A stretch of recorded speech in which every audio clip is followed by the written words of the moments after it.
நோய்கள் வந்ததுக்கு என்ன காரணம் அப்படின்னா, உணவு பத்தி மனிதர்கள் சிந்திக்கிறதே கிடையாது. உணவு பத்தி மனிதர்கள் தேடுவதும் கிடையாது. அது ரொம்ப சாதாரண விஷயம்னு நெனச்சுக்கிட்டாங்க. அது ரொம்ப ஆழமான விஷயம். ரொம்ப கஷ்டமான விஷயம் உணவுங்கிறது. நீங்க வந்து ஒரு மாடு பாருங்க, வயிறு நெறைய புல்ல தான் சாப்பிடுது. உங்களால ஒரு கைப்பிடி புல்ல சாப்பிட முடியுமா? ரொம்ப கஷ்டமான விஷயம். அதுபோல பார்த்து ஒரு யானை வயிறு நெறைய இலை தழைகள சாப்பிடுது. அது உங்களால சாப்பிட முடியுமா? நம்மளால சாப்பிட முடியுமா? ரொம்ப கஷ்டமான விஷயம். உணவுங்கிறது ரொம்ப கஷ்டமான விஷயம். இப்போ வந்து ஒரு சிங்கம், புலி மாமிசம் சாப்பிடுது. என்ன சமைச்சா சாப்பிடுது? பச்சையா சாப்பிடுது. பச்சையா அந்த கறிய கடிச்சு, கடிச்சு சாப்பிடுது. எவ்வளோ கஷ்டமா இருக்கும் பாருங்க. கடிக்கிறதுக்கு கஷ்டம். அத கொஞ்சம் கொஞ்சமா கடிச்சு, கடிச்சு விழுங்கணும். ரொம்ப கஷ்டம் அது. உணவுங்கிறது ரொம்ப கஷ்டம். நாம அத ஈஸியா மாத்தி வச்சிருக்கிறோம். ஈஸியா இட்லி, பூரி, பொங்கல், தோசை அப்படின்னு சொல்லி அத சாப்பிடுறதும் ஈஸி. நெறைய வேற சாப்பிடாம இருக்கிறது தான் ரொம்ப கஷ்டமா இருக்கு. அந்த மாரி மனிதர்கள் வந்து இந்த மாரி மலிவான உணவுகள், ஒண்ணுமில்லாத உணவுகள், குப்பை உணவுகளில் அவர்களது பயணம் தடைபட்டு நிற்கிறது. உணவுகள்ல ஆழமா முடியல. என்ன காரணம் அப்டின்னா, எல்லாருமே இந்த உணவுக்கு சம்மந்தம் இல்லாத தொழிலை செய்து கொண்டிருக்கிறார்கள். உணவுக்கு சம்மந்தம் இல்லாத ஒரு தொழில், ஒரு கலெக்டரு, என்ஜினியரு, மளிகை கடைக்காரரு, தச்சு வேலை செய்றவர், கார்பெண்டரு எல்லாம் அவங்கவங்க தொழில பத்தி யோசிக்கிறாங்க. உணவ பத்தி யோசிக்கவே மாட்டேன்றாங்க. உணவுக்குள்ள ஆழமா அது வந்து சாதாரண விஷயம்னு நெனைக்கிறாங்க. அது ஏதோ உணவு தானே அப்படின்னு நெனைக்கிறாங்க. இதுதான் உணவு அப்படின்னு நெனைச்சுட்டு, அதுல தேடுறதுக்கு என்ன இருக்கு அப்படின்னு நெனைக்கிறாங்க. அதுல தேடணும். அந்த தேடலை தடுக்கிறது எதுன்னா, நாம செய்ற தொழில் தான். நாம என்ன செய்றோம்? நம்ம இந்த மாரி தச்சு வேலை செய்றோம். மளிகை கடைக்காரரு, carpenter, plumber, electrician, engineering, teacher இந்த மாரி தொழில பத்தியே யோசிச்சுட்டு இருக்கிறோம். தொழில்லயே தேடுறோம். அடுத்து நம்ம தொழில்ல என்ன செய்யலாம்? அடுத்து என்ன இருக்கு? என்ன செஞ்சா நம்ம தொழில்ல உயரலாம்? அப்படின்னு தான் யோசிக்கிறோமே தவிர, அந்த தொழில் என்பது உணவுக்கும் தொடர்பு இல்லாததா அதனால தான் நம்மளால உணவுக்குள்ள ஆழமா முடியல. உணவு பத்தின அறிவே நம்ம மனிதர்களுக்கு இல்ல. இதுல என்ன சத்து இருக்கு? அதுல என்ன சத்து இருக்கு? இது சாப்பிடலாமா? கூடாதா? எது குளிர்ச்சியானது? அப்படிங்கிற அந்த அறிவு மனிதர்களுக்கு இல்லாம போன காரணம், அது பத்தி மனிதர்கள் சிந்திக்கவில்லை. அது பத்தி தேடவில்லை. மனிதர்களுடைய சிந்தனை எல்லாம், அவர்கள் செய்கிற தொழில்கள் எல்லாம் உணவுக்கும் தொடர்பு இல்லாமல் இருக்கு. அ உணவுக்கும் தொழிலுக்கும் தொடர்பு இல்லாம இருக்கு. இதனால தான் அவங்க ஒரு இன்ஜினியரா இருக்காரு, டாக்டர்னா டாக்டர பத்தியே தான் யோசிக்கிறாரு. அல்லது இன்ஜினியர்னா இன்ஜினியரிங் பத்தியே யோசிப்பாரு. அவர் ஒரு நாளும் உணவ பத்தி யோசிக்க மாட்டாரு. நோய் வந்த அப்புறம் தான் எது சாப்பிடலாம், சாப்பிடக்கூடாது அப்படின்னு அவருக்கு தெரியும். அந்த மாரி இதனால தான் உணவுல மனிதர்களால கட்டுப்பாட்டோட இருக்க முடியல. அப்போ மனிதர்கள் உணவுல கட்டுப்பாட்டோட இருக்கணும் அப்படின்னா, எதை சாப்பிட வேண்டும், எதை சாப்பிடக்கூடாது ஒவ்வொருத்தரும் தேடணும். யாரோ ஒருத்தர் டாக்டர் சொன்னாரு, இது சாப்பிடக்கூடாது அப்படின்லாம் கிடையாது. டாக்டர் சொன்னாரு, இத சாப்பிடக்கூடாது, இத சாப்பிடலாம் அப்படின்னு சொல்லி, டாக்டர் சொன்னாரு அப்படின்னு சொல்லவே கூடாது. நீங்க தேடணும். ஒவ்வொருத்தரும் தேடணும். நம்ம உடம்ப ஆரோக்கியமா பார்த்துக்கணும். அத விட வேற என்ன தொழில் வந்து அத விட நான் விண்வெளிய பத்தி ஆராய்ச்சி பண்றேன். உன் உடம்பு முக்கியமா? விண்வெளிய பத்தின ஆராய்ச்சி முக்கியமா? அப்ப நீ எத பத்தி சிந்திக்கணும்? உன் உடம்ப பத்தி தான் சிந்திக்கணும். அப்படின்னா, உன் உடம்பு எதனால பாதுகாக்கப்படுது நோய்கள்ல இருந்து? நீ நல்ல உணவை சாப்பிட வேண்டும். அப்ப நல்ல உணவுகளை பத்தி நீ சிந்திக்கணும். நல்ல உணவுகளை நீ தேடணும். ஆனா எனக்கு தான் விண்வெளி இருக்கே. விண்வெளி ஆராய்ச்சி. நான் ஒரு விஞ்ஞானியா இருக்கேனே. நான் ஒரு என்ஜினியரா இருக்கிறேன். நான் அத பத்தி தானே சிந்திப்பேன். அப்படின்னு நீங்க சொல்லலாம்.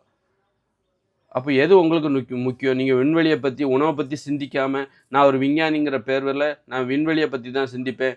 நான் ஒரு பொறியாளர்ங்கிற பேர்ல பொறியியலை பத்தி தான் சிந்திப்பேன். உணவை பற்றி சிந்திப்பதற்கு எனக்கு நேரம் இல்லை என்று நீங்கள் சொன்னால், அப்ப நீங்க நோய் வந்து தான் சீக்கிரமா போய் சேருவீங்க. அப்போ எல்லாருக்கும் நீ விஞ்ஞானி ஆகணுமா? நோயாளி ஆகணுமா? அல்ல நீ ஒரு பொறியாளர் ஆகணுமா? நோயாளி ஆகணுமா? அப்படின்னு கேட்டா, கண்டிப்பா நீ பொறியாளர் ஆனா நீ நோயாளியா தான் ஆவ. நீ ஒரு விஞ்ஞானி ஆனா கண்டிப்பா நோயாளியா தான் ஆவ.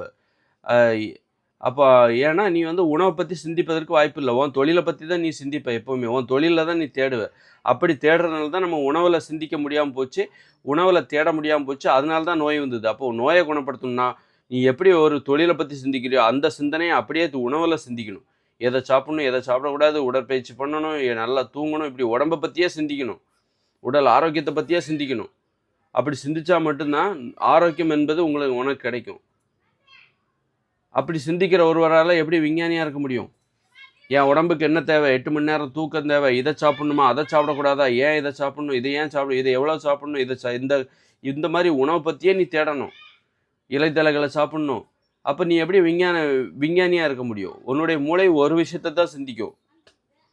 அது எதுங்கிறது நீங்க முடிவு பண்ணிக்கணும். விஞ்ஞானத்த பத்தி தான் நான் சிந்திப்பேன் அப்படின்னு போனா, அப்போ நோயாளி ஆயிடுவ. ஐய்யயோ! நீ ஆரோக்கியமா இருக்கணும்னா, உணவ பத்தி சிந்திக்கணும். உன் உடம்ப பத்தி சிந்திக்கணும்.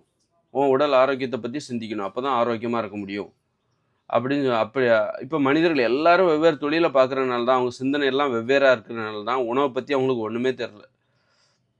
உணவை பற்றி அந்த தேடலும் இல்லை. கடினமான உணவுகளை மனிதர்களால் சாப்பிடவும் முடியல. இந்த மாதிரி இப்போ உணவுக்கு அடிமை ஆயிட்டாங்க. அதனால் நோய் வந்துச்சு. நோய் வந்ததுக்கு காரணம். அப்போ உணவை பற்றி மனிதர்கள் சிந்திக்கணும்னா, எல்லாருமே இந்த உலகத்தில் எல்லாருமே ஆரோக்கியமாக இருக்கணும்னா, நீ உணவை பற்றி மட்டும்தான் சிந்திக்கணும். அப்போ என்ன பண்ணுற? அப்போ நான் என்னால் விஞ்ஞானி ஆக முடியாதா? ஆக முடியாது, அவ்வளோதான். அதெல்லாம் விட்டுரு. அப்படி தான் இந்த உலகம் ஃபெயிலியர் ஆகும்.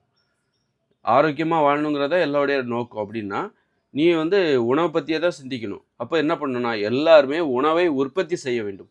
பாருங்க, உணவை பற்றி உணவு கட்டுப்பாடுங்கிறது வெறுமனே எதை சாப்பிடணும் எதை சாப்பிடக்கூடாது அப்படிங்கிறது மட்டும் கிடையாது. நீ சாப்பிட வேண்டிய உணவை நீயே உற்பத்தி செய்ய வேண்டும். அதுதான் உண்மையான கட்டுப்பாடு. உணவு கட்டுப்பாடுன்னா நீ எல்லாருமே நீ என்ன சாப்பிட போறியோ அதை நீயே உற்பத்தி செய்ய வேண்டும்.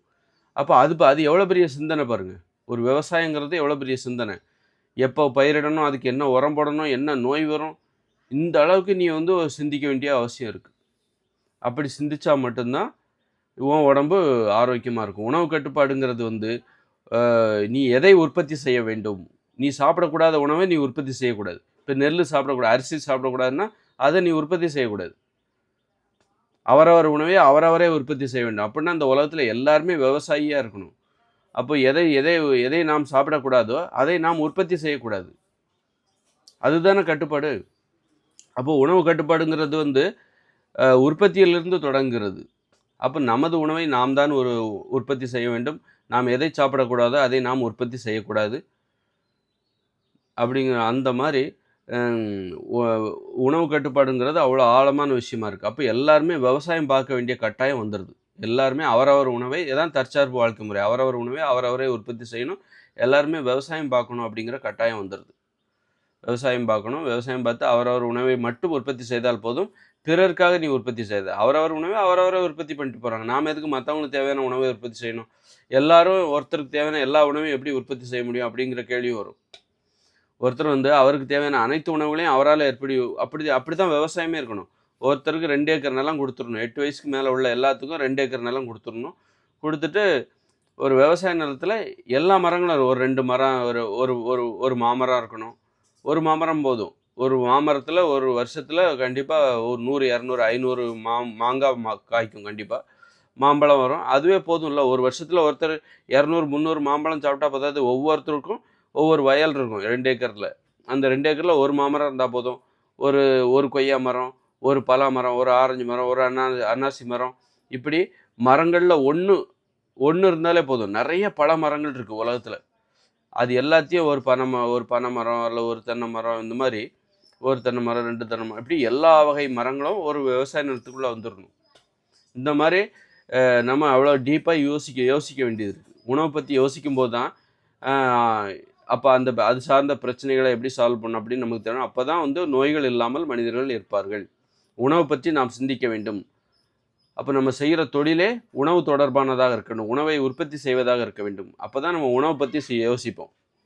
நாம் இன்றைக்கி வெவ்வேறு தொழில்களை செய்வதால் தான் உணவை பற்றி நம்ம யோசிக்காமல் இருக்கிறோம். அதனால தான் நோய் வருது. உணவுக்குள்ளே நம்ம உணவை பற்றின அறிவு நமக்கு இல்லை. அதனால் கண்ட உணவுகளையும் சாப்பிட்றோம். அவங்கள பார்க்குறோம், இவங்கள பார்க்குறோம். அவங்க மாமிசம் சாப்பிட்றாங்க, நாம் சாப்பிடுவோம் அப்படின்னு மற்றவங்கள பார்க்குறோம். சுயசிந்தனை இல்லை. அதனால் கடைசியில் என்ன ஆகுது? நமக்கு நோய்கள் வந்து விடுகிறது. தவறான உணவுகளை சாப்பிட்டு நோய்கள் வந்து விடுகிறது. அரிசி, கேழ்வரகு, கோதுமை, மாமிசம், மீன், முட்டை, தயிர், மோர், பால், வெண்ணெய், நெய், இதெல்லாம் சாப்பிடக்கூடாத உணவு. இந்த மாதிரி சாப்பிடக்கூடாத விஷயத்தில் நம்ம ரொம்ப டீப்பாக போயிட்டே இருக்கும். ரொம்ப தேடிட்டு இருக்கோம். எதெல்லாம் சாப்பிடக்கூடாதோ அது ஒரு உலகமாக இருக்குது. அதை போய் தேடிட்டு இருக்கோம். அதில் ஒரு எல்லை இல்லாமல் இருக்குது. அந்த மாதிரி அதனால தான் நோய் வந்தது. எதை சாப்பிட வேண்டுமோ அதுக்குள்ளே நம்ம போகவே இல்லை. அதனால் எதை சாப்பிடக்கூடாதோ அதெல்லாம் உற்பத்தி பண்ணிகிட்டே இருக்கும். சாப்பிடக்கூடாத உணவு, பேக்கரி உணவு, அந்த உணவுன்னு சொல்லி அதுவும் கோடிக்கணக்காக போயிட்டுருக்கு. அதில் போய் பயணம் பண்ணிகிட்ருக்காங்க. போகக்கூடாத வழியில் போயிட்டுருக்காங்க. ரொம்ப ஆழமாக போயிட்டே இருக்காங்க. அங்கே போனால் நோய்கள் தான் வரும். அதனால் எங்கே போகணும் அப்படின்னா, ஒவ்வொருத்தரும் உணவை பற்றி சிந்திக்கணும். உணவை தேட வேண்டும். அவரவர் உணவை அவரவரே உற்பத்தி செய்ய வேண்டும். எல்லாரும் அப்போ விவசாயியாக இருக்கணும். அப்போ தான் உணவை பற்றி யோசிப்பாங்க. எதை சாப்பிடணும், எதை சாப்பிடக்கூடாது, எனக்கு எது பிடிக்கும் அதை தான் நான் உற்பத்தி பண்ணுவேன். அப்போ எல்லாருமே விவசாயம் பண்ண வேண்டியிருக்கு. அப்போ தான் அந்த மனிதர்கள் நோய்களிலிருந்து விடுதலை அடைவார்கள். இந்த இயந்திர அறிவியல் உலகில் எல்லாரும் விவசாயம் பார்க்க முடியாது. இந்த இயந்திர அறிவியல் உலகம் இயங்க வேண்டுமென்றால் யாரும் விவசாயம் பார்க்க முடியாது. எல்லாருமே விவசாயம் பார்க்க முடியாது. ஒருத்தர் மருத்துவராக இருக்கணும், ஒருத்தர் ஆசிரியராக இருக்கணும், ஒருத்தர் பிளம்பராக இருக்கணும், ஒருத்தர் எலக்ட்ரிஷியனாக இருக்கணும். அப்போ தான் இந்த இயந்திர அறிவியல் உலகம் இயங்கும். எல்லாருமே விவசாயம் ஆனால் அப்படின்னா இந்த இயந்திர அறிவியல் உலகில் எல்லாராலும் உணவை பற்றி யோசிக்க முடியாது. உணவை பற்றி யோசிக்கலைன்னா கண்டிப்பாக நோய் தான் வரும். உணவில் கட்டுப்பாட்டோடு இருக்க முடியாது. கண்டிப்பாக அப்போ நோய் தான் வரும். எல்லாரும் உணவை பற்றியே யோசிக்கணும்னா எல்லாரும் விவசாயம் பார்க்கணும். எல்லாரும் அவரவர் உணவை அவரவரே உற்பத்தி செய்யணும். அவரவர் உணவை அவரவரே தயார்படுத்த வேண்டும், சமைக்க வேண்டும். இந்த மாதிரி அவரவரே பண்ணணும். அப்போ தான் நோய்கள்லேருந்து விடுதலை அடையும். அப்போ நோய்கள்லேருந்து விடுதலை அடைய வேண்டும் என்றால் இந்த இயந்திர அறிவியல் உலகம் செயலிழந்தால் மட்டும்தான் சாத்தியம். ஏன்னா இந்த இயந்திர அறிவியல் உலகம் இருக்கணும்னா நீ விஞ்ஞானியாக இருக்கணும், எலக்ட்ரிஷியனாக இருக்கணும், பிளம்பராக இருக்கணும், ஒரு டீச்சராக இருக்கணும், மளிகை கடைக்காரராக இருக்கணும். இப்படி இருந்தால் தான் அந்த உலகம் செயல்படும். இப்படி இருந்தால் உன்னால் உணவை பற்றி யோசிக்க முடியாது. அப்போ உனக்கு நோய்கள் தான் வரும். அதனால் இது எல்லாமே ஒரு கணக்கு. நான் சொல்கிற விஷயம் எல்லாமே ஒரு கணக்கு தான். இந்த சம் போட்டு ப்ராப்ளத்தை சால்வ் பண்ணுவாங்கள்ல கணக்கில், அதுபோல் தான் அப்போ இதுதான் கரெக்டு அப்படிங்கிற மாதிரி தான் நான் சொல்கிற அத்தனை விஷயமும் ஒரு கணிதம் தான். வாழ்வியல் கணிதம் அப்படின்னு கூட வச்சுக்கலாம். வச்சுட்டு இதுக்கு இதான் தீர்வு அப்படின்னு நான் உனக்கு சொல்கிறேன். அதனால் எனக்கு எந்தவித எதிர்பார்ப்பும் கிடையாது. நான் ஒரு அரசியல்வாதியோ அல்லது மக்களை மூளை செலவை செய்கிற ஒரு ஆளோ அந்த மாதிரிலாம் கிடையாது. மக்களுக்கு மக்களுக்கு பிடிச்ச மாதிரி மக்களோட பின்னாடியே ஓடி அவங்கள பலவீனப்படுத்தி ஓட்டுக்காக பேசுகிற ஆள் கிடையாது. நான் ஒரு உண்மையை பேசணும். எனக்கு தேவை உண்மை தான். உண்மையை சொல்லணும், அவ்வளோதான். அதனால நோய்களுக்கு காரணம்.